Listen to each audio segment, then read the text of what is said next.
Шыңжан Ұйғыр автономиялық ауданы, Қытайдың солтүстік батысындағы аймақ. Қытай Халық Республикасы аумағы бойынша ең үлкен аумақтық әкімшілік бірлік. Шыңжан Ұйғыр автономиялық ауданы Еуразияда орташа орын алады.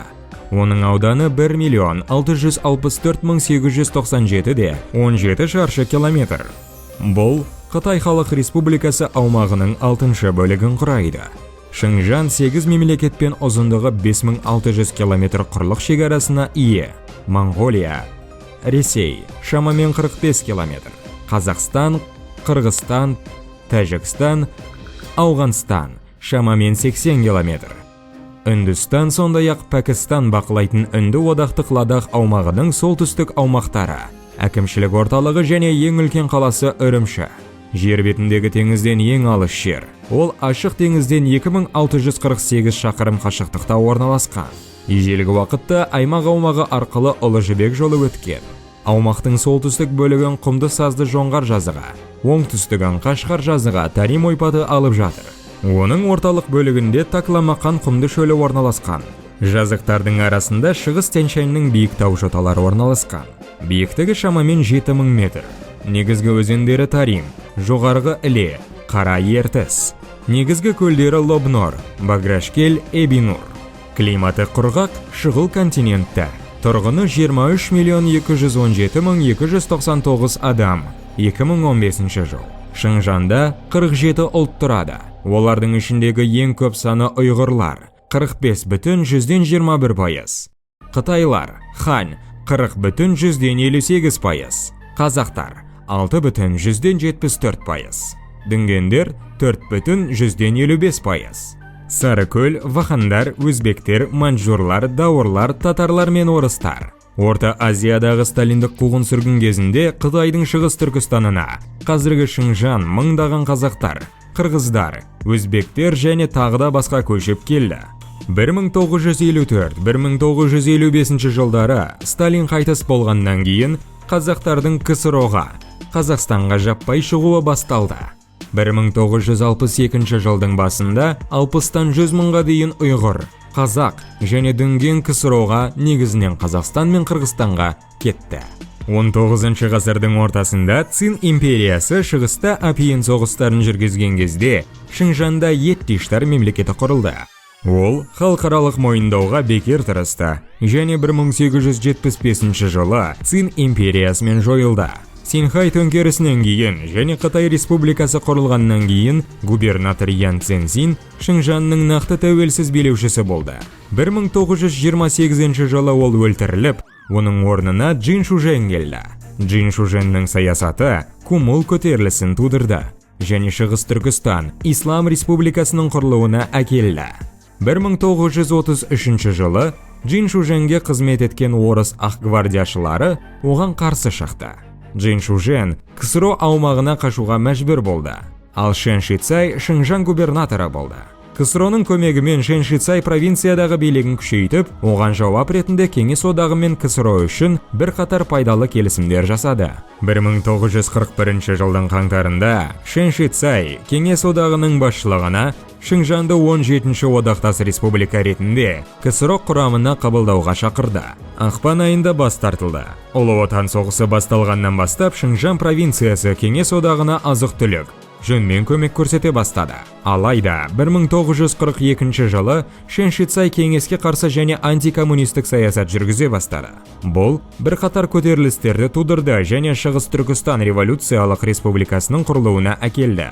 Сталинград шайқасынан кейін Германияның соғыстан ұтылғаны белгілі болған кезде Шэн қайтадан КСРО-ға көмектесуге дайын болды. Алайда Мәскеу оны қолдауды тоқтатты және Қытай үкіметі губернатордың орнына келді. 1949 жылы Қытай коммунистік партиясының жеңісінен кейін Шыңжан Қытай Халық Республикасы құрамына кірді. 1955 жылы 1 қазанда Қытай Халық Республикасының құрамында Шыңжан Ұйғыр автономиялық ауданы құрылды. Шыңжан Ұйғыр автономиялық ауданының сыртқы саудасы орталық Азия мемлекеттеріне 80% бағытталған. Өңірдегі басты сауда серіктесі. Қазақстан импорттағы үлесі 44%, экспорттағы үлесі 39%. Шыңжан коммунистік партиясының Қытай, ұйғыр, қазақ және моңғол тілдерінде шығатын органы Шыңжан Жибао газеті. Шыңжан өзінің жемістерімен және жүзім, қауын, алмұрт, мақта, бидай, жібек, жаңғақ және қой өсіретін басқа да ауыл шаруашылық түрлерімен танымал. Шыңжанда пайдалы қазбалар мен мұнайдың үлкен кен орындары бар. Шыңжанға импорттың, экспорттың көп бөлігі Ала асуы арқылы Қазақстанға және одан жіберілді. Қытай шекарасындағы алғашқы еркін сауда аймағы Шыңжан. Қазақстанның шекара маңындағы Қорғас қаласында орналасқан. Бұл Қытайдың батыс аймағындағы ең ірі құрлық порты және орталық Азия нарықтарына оңай қолжетімді. Шыңжан сондай-ақ 2006 жылғы наурызда Жаминай сауда шекара аймағында Қазақстанға өзінің шекара маңы саудасының екінші нарығын ашты. Үрімші Қытай Халық Республикасы, Шыңжан ұйғыр автономиялық ауданындағы қалалық округ. Автономиялық аудан үкіметінің орналасқан жері. Үрімші әлемдегі теңізден ең алыс ірі қала. Тянь-Шань тауларының солтүстік беткейлерінде орналасқан. Өнеркәсіпте мұнай, тоқыма және металлургия салалары басым. Сондай-ақ Үрімшіде Қытайдағы ең ірі жел энергиясы орталығы орналасқан. Үрімші Алматы-Пекин темір жолында орналасқан. 2013 жылғы жағдай бойынша Үрімші қалалық округінің тұрақты тұрғындарының саны 3,5 миллион адамды құрайды. Үрімші халқы 1960 жылдардың аяғынан бастап аймақты Қытай Халық Республикасы титулдық халқының мәдени және тілдік ортасына біріктіру мақсатында Қытайдың хандықтардың елдің шығыс аймақтарынан қоныс аудару үшін жаппай үкіметтік науқан басталған кезде ғана тез өсе бастады. Қытай Халық Республикасының үлкен демографиялық әлеуетін ескере отырып, бұл бағдарлама қала мен аймақтың этникалық көрінісінің айтарлықтай өзгеруіне әкелді. Егер бұрын Үрімші шағын ұйғыр ауылы болса, қазір ол нағыз Қытай мегаполисі. Діни тұрғыдан алғанда, қалалық округ тұрғындарының көпшілігі атеистер, негізінен қытайлар. Екінші орында ұйғырлар, дүнгендер мен қазақтар ұстанатын ислам. Қалалық округте Қытай тілі басым. Оны білмей, түркі тілдес ұйғырлар мен қазақтарға қызмет сатысымен көтерілу қиын. Алайда қаладағы белгілердің көпшілігі екі тілді, Қытай және ұйғыр тілдерінде. Қытай таңбаларымен, араб әріптермен және көбінесе латын әріптермен, әсіресе жарнамалық белгілермен жасалған. Үрімшіде моңғол тілінде бірнеше газет журналдар шығады. Радио және телебағдарламалар жұмыс істейді. Шет тілдерінің ішінде орыс және ағылшын тілдері кең таралған. Үрімші Шыңжанның басты және бірден-бір индустриалды дамыған қаласы. Сонымен бірге Пекин үкіметінің жабайы батысты дамыту жөніндегі арнайы бағдарламалары мен дамуының барлық динамикасына қарамастан, қалада жан басына шаққандағы жалпы ішкі өнім қарапайым болып қала берді. 2004 жылғы мәліметтер бойынша жылына жан басына шаққанда $2850. Қарамай Қытай Халық Республикасы, Шыңжан ұйғыр автономиялық ауданындағы қалалық округ. Үрімшіден солтүстік батысқа қарай 320 км жерде орналасқан. Қарамай атауы ұйғыр тілінен шыққан және қара май дегенді білдіреді. 1955 жылы 29 қазанда бұл бөліктерде мұнай табылды. Қытай Халық Республикасы құрылғаннан бергі алғашқы ірі кен орны. Сол кезден бастап қала мұнай өндіру және өңдеу орталығы ретінде дамып келеді. 1957 жылғы 24 қаңтарда Шыңжан ұйғыр автономиялық ауданының халық өкілдері жиналысының 14 сессиясы жаңа елді мекен құру туралы шешім қабылдады.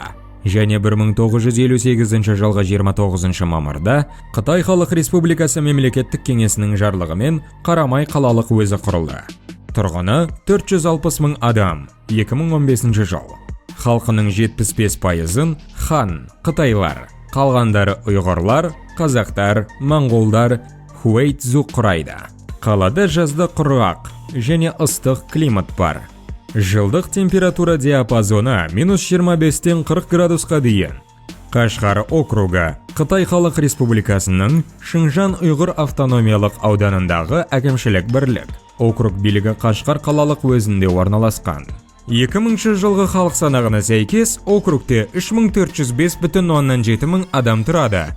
Олар ұйғырлар 89,35%, қытайлар 9,15%, тәжіктер 0,99%. CNN мәліметінше, Қытайда 2018 жылға қарай Шыңжан ұйғыр автономиялық ауданының Қашқар қаласындағы саяси білім беру лагеріне 120 мыңға жуық ұйғыр мұсылман жіберілді.